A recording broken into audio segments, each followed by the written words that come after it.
But why do you want to be together? Because I love her. Fuck is you talking about? Don't tell me, tell her. I don't have to tell her she knows this. But she wants. I don't know it because how you come at me. It's how you speak to me. So hold on. You talk to me disrespectful as fuck. All right, shalom to the house of Israel. Shalom to the 12 tribes scattered abroad, as mentioned in James 1:1. Shalom to the heathen, mentioned in 2 Ezra chapter 2, verse 33 and 34. Is hearing and understanding and having a shepherd in the end of the world. Shalom to all the sons of Adam but Israel first. Okay, we see here that Big Yella, what's the Big Yella or Yella or something? He having some trouble with the spirit. And we saw the scriptures, that was Ecclesiastes 7. And before we said, this is not me making a video saying Yella Saul. I don't know him. I don't know what he's capable of. He's capable of getting a lot of tattoos on his face. We can see that. I don't know what he's capable of. It's not me saying he's soft. It's just he don't have no control over his spirit. In this case, right here. I'm sure he's controlled his spirit at other times because he's not in the penitentiary. But he seems pretty hot-headed here.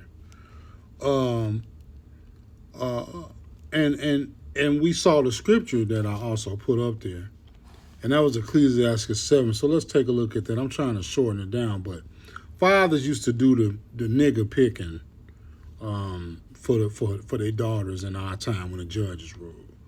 When the judges ruled is when we lived as Israelites all together in Canaan, and our culture was pretty much at its purest at that time, during the time of the judges. So which was never 100% pure, but okay with the Most High to let us stay in the land.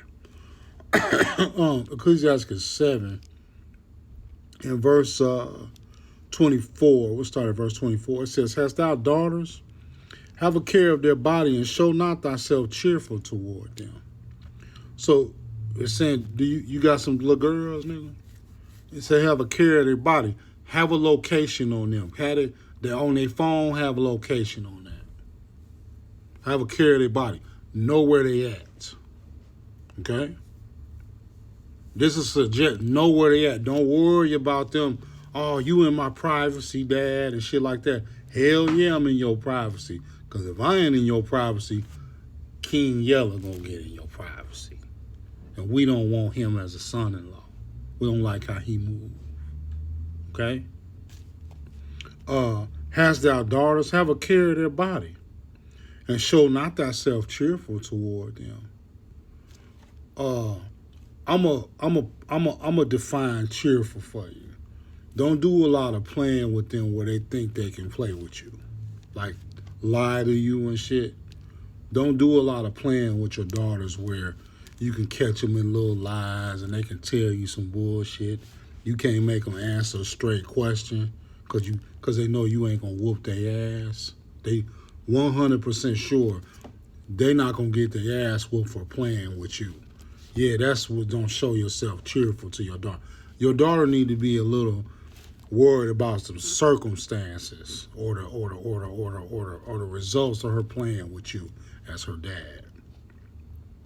She needs to have worry of that. That's what I take that to mean. Hast thou daughters, have a care of their body, and show not thyself cheerful toward them. We're playing too much with them. Let them know dad ain't taking what dad say.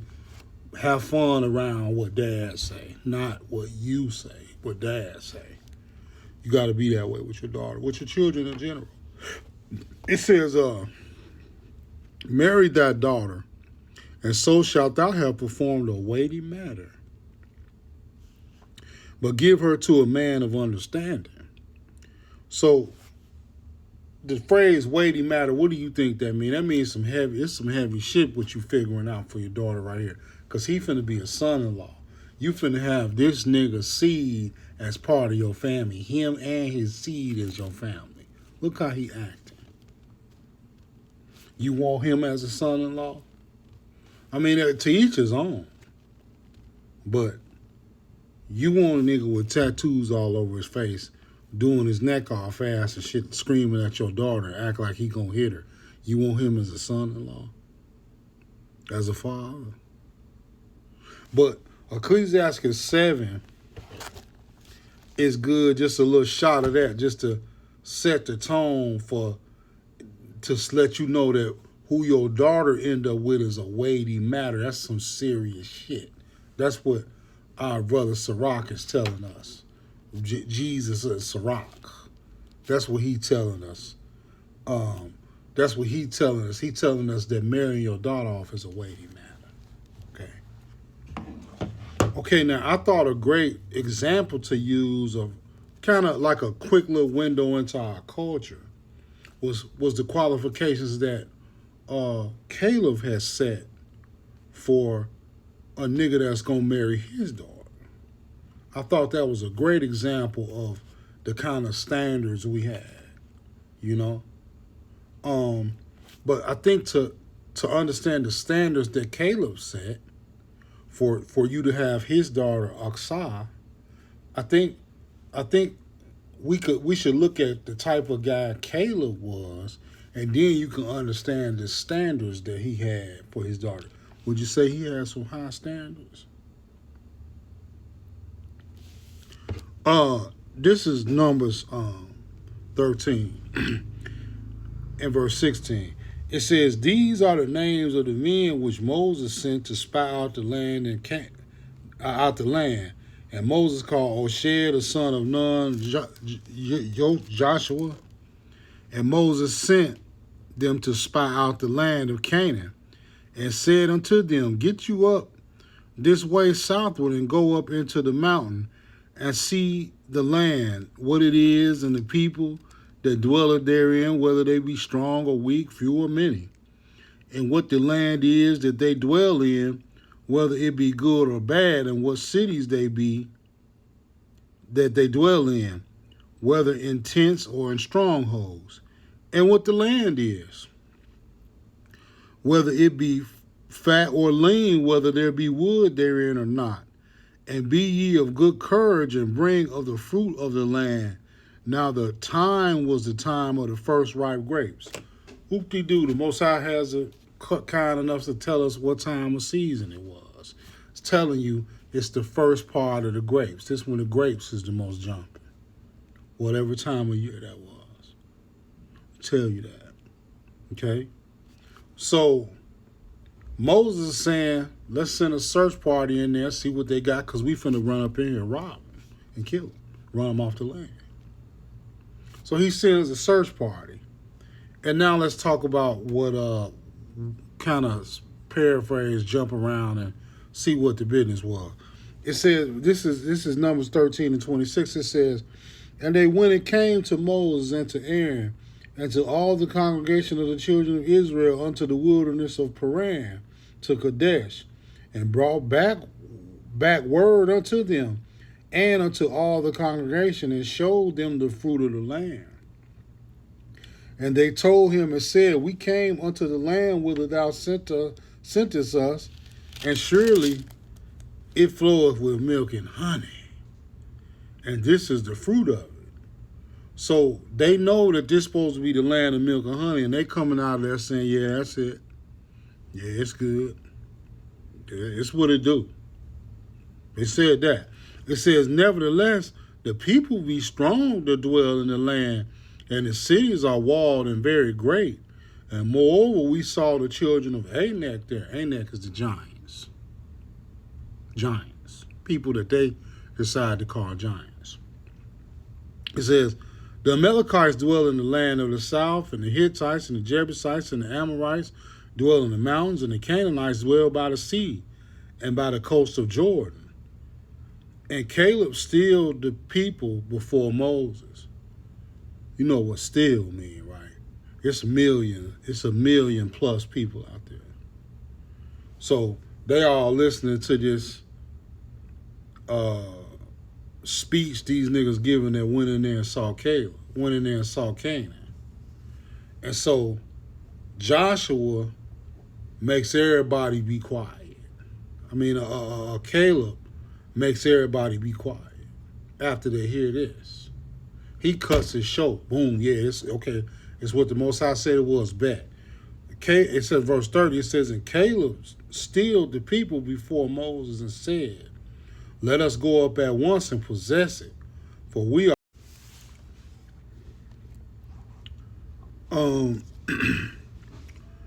This is verse 30 again. And Caleb stilled the people before Moses and said, let us go up at once and possess it, for we are able to overcome it.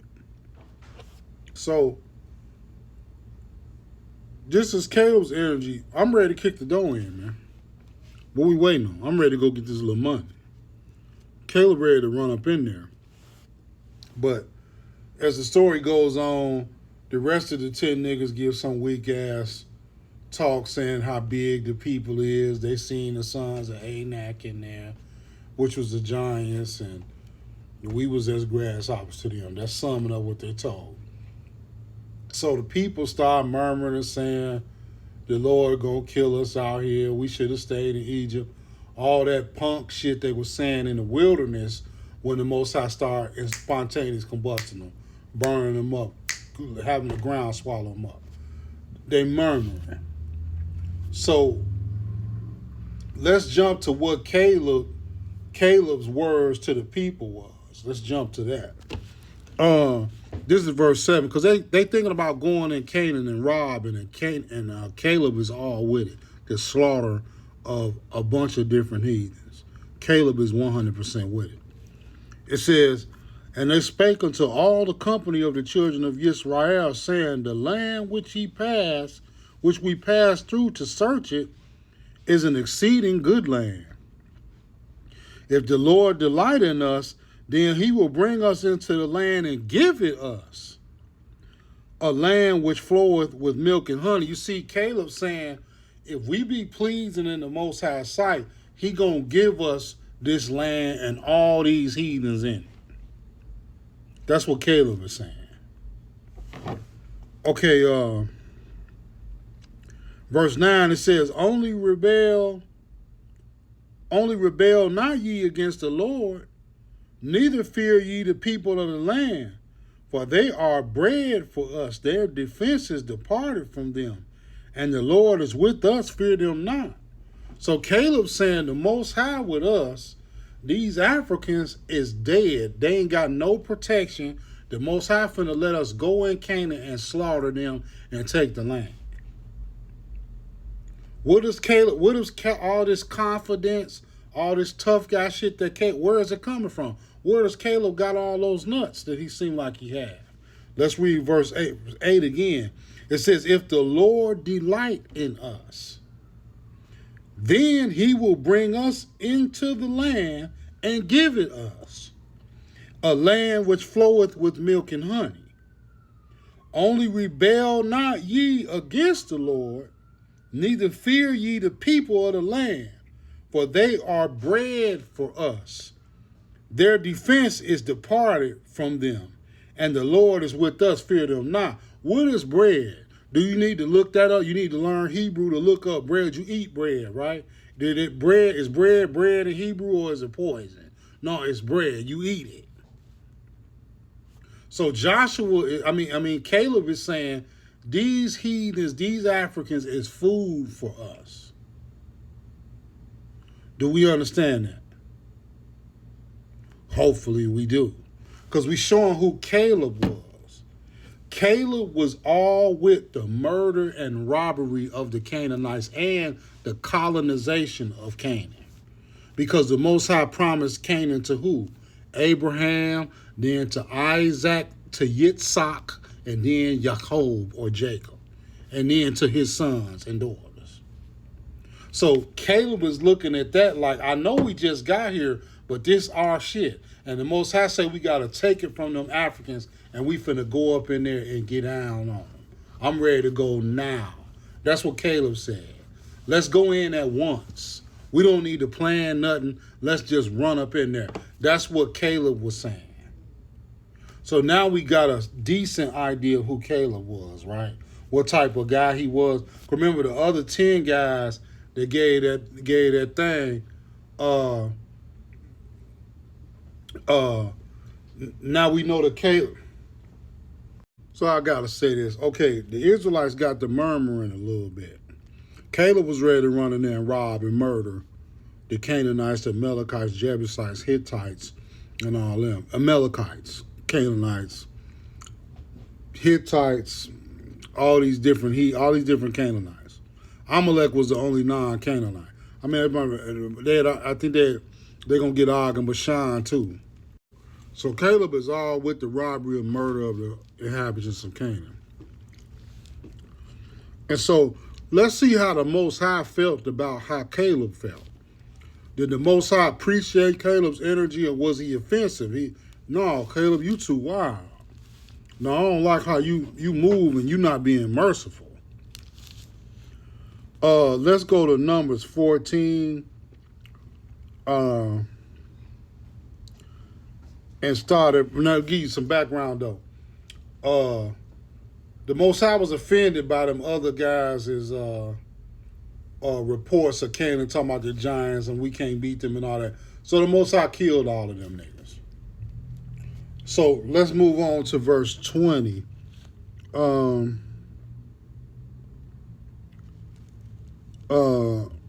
This is Numbers 14 and 20. It says, and the Lord said, I have pardoned according to thy word, but as truly as I live, all the earth shall be filled with the glory of the Lord.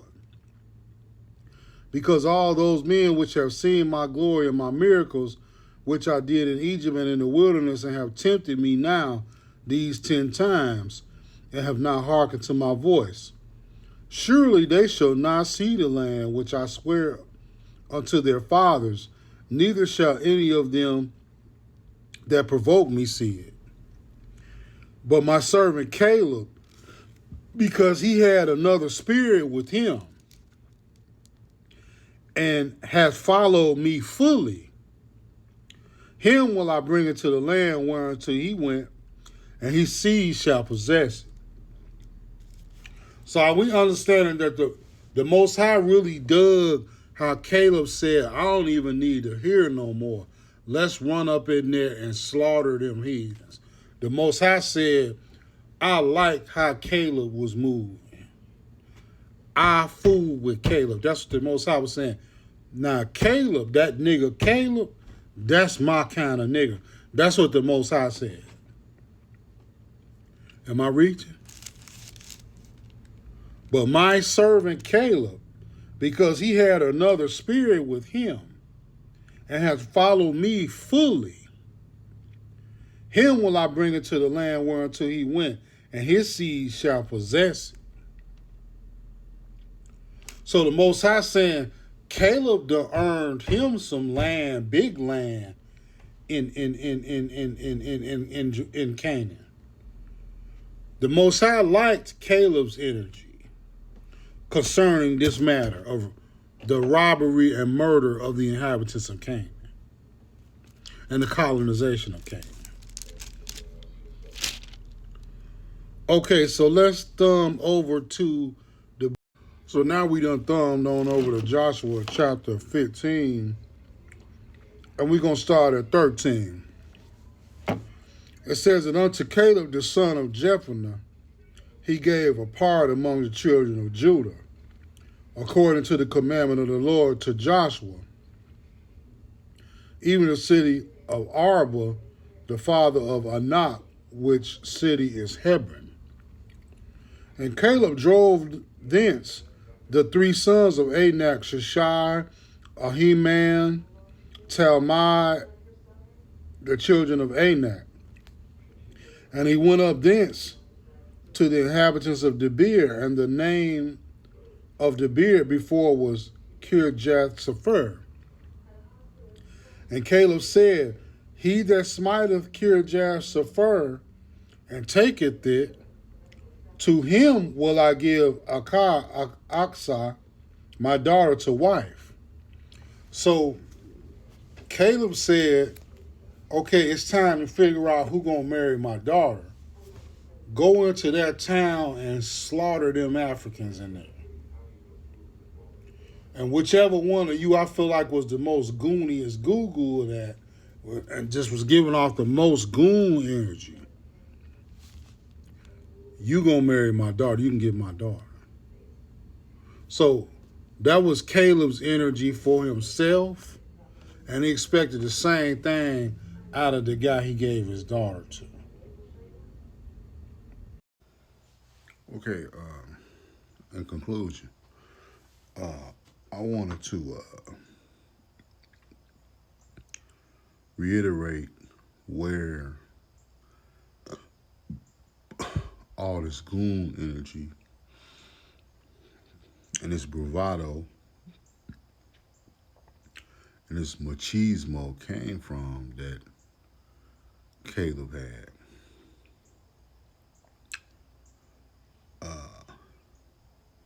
And it's an easy way to show that. We need to look at Numbers 14 and verse 8.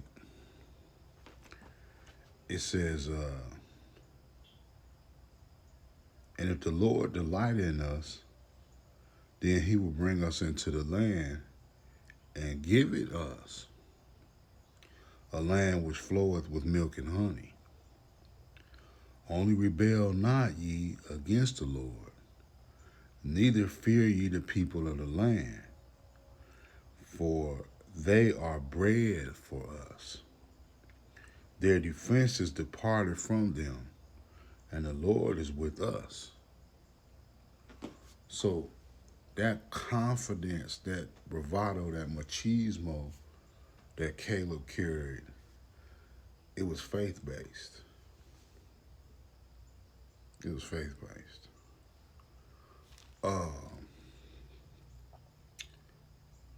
The Most High expected the Israelite man to have that machismo, that bravado, that aggressiveness. The Most High expected that and respected it. Let's show the Most High sentiment toward that. It says, we just reiterating it again. Numbers 14 and verse 20, it says, and the Lord said, I have pardoned according to thy word, but as truly as I live, all the earth shall be filled with the glory of the Lord. Because all those men which have seen my glory and my miracles, which I did in Egypt and in the wilderness, and have tempted me now these 10 times, and have not hearkened to my voice. The Most High is saying, these niggas, you Israelites, you saw the Red Sea split. You saw me plaguing one black race of people, which was the Egyptians, and y'all was cool. You saw it dark on one side of the street and light on the other side. You saw frogs in the water when the heathen wanted to drink, but it was good water when you drank. It was blood when they drank, but it was good water when you drank. It was gnats all over them, up in their nose, going in their ears, going in their mouth, messing with them, going in their butt. But y'all, gnats wasn't bothering y'all. You saw that. And you saw water come out the rock. You saw the ground swallow up niggas. And you still scared to go fight some heathens that the Most High done told you, I'm giving them to you. You still, that was tempting. When the Most High say you tempted me, he's saying you tempted me to slap the shit out of you. That's what he's saying. So, again, we showing that Caleb's bravado, machismo, Joshua's bravado, machismo, Moses' bravado and machismo, that all came from their faith in the Most High. And that, I could go on with that, but that's really what I wanted to say. But again, it's not against King Yella, but because King Yella might, we don't know what he capable of. You know what I'm saying? So, but the way he's conducting himself, would Caleb have picked him to deal with his daughter, to be with his daughter, for him to be a son-in-law. The way King Yella's conducting himself, if your daughter respected you enough to let you observe King Yella, would you would you would you be with him? I mean, would King Yella be acceptable to join your family? Man, I don't know, bro. But in King Yella's defense, I assume he's seen his daddy act like that towards his mama, or he's seen other niggas do his mama like that. He might have seen his mama do niggas like that. You know, he conducting himself. What the fuck? And what the fuck you talking about? Just everybody know it. He can't even compartmentalize his anger. He asking everybody, the fuck you talking about? You know, he got some things he need to get a handle on. But I guess it's Shalom, but it's a lot of brothers gonna see themselves conducting themselves like that. I believe that's mainly based they don't know a better way to handle that.